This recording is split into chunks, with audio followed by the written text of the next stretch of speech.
Mas tem uma pauta que está incomodando muita gente, que é o jornalismo. Uhum. E você é uma jornalista Sim.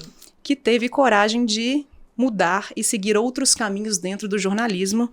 Mas primeiro, qual que é a sua visão sobre o jornalismo da atualidade? Então, Ju, eu acho que o jornalismo ele é fundamental para quando a gente fala de uma sociedade democrática. Então, o jornalismo, ele te conta hoje de fatos, de acontecimentos que vão entrar para o livro de história, aquilo que está acompanhando e fiscalizando o que acontece na sociedade. Então, não tem como existir uma cidade democrática, um estado democrático, um país democrático, sem um bom jornalismo.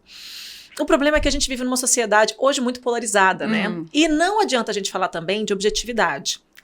Objetividade jornalística. Mas a gente tem que sempre lembrar que o repórter que está ali narrando um fato, por mais que ele esteja buscando mostrar os dois lados do que está acontecendo, ele é um cidadão, ele é um sujeito, ele é uma pessoa que vem de uma história e que tem uma linha editorial, ele tem um chefe, ele tem uma empresa por trás.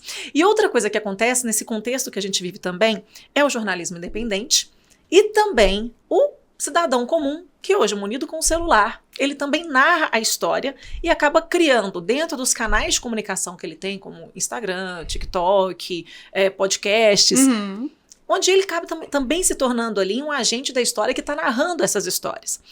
Então, dentro desse universo, a gente tem muita fake news, onde a gente fica muito na dúvida de como acreditar, em quem acreditar, qual voz que a gente vai tomar como essa voz da verdade, né? Porque a gente entende o jornalismo dessa forma, assim, é aquela instituição que vai te contar o que está acontecendo, onde você pode confiar.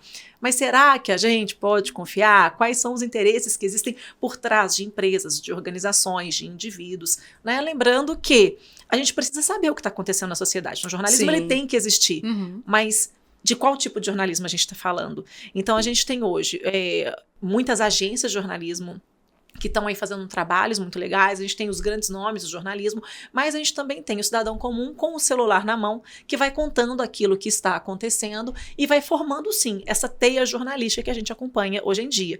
Então, eu acredito que o jornalismo, mais do que nunca ele é necessário, mas estamos falando de jornalismo que envolve apuração de notícias, verificação do que está acontecendo e sempre ouvir os dois lados da história. Porque você ouvir apenas um lado da história, para mim, isso não é jornalismo.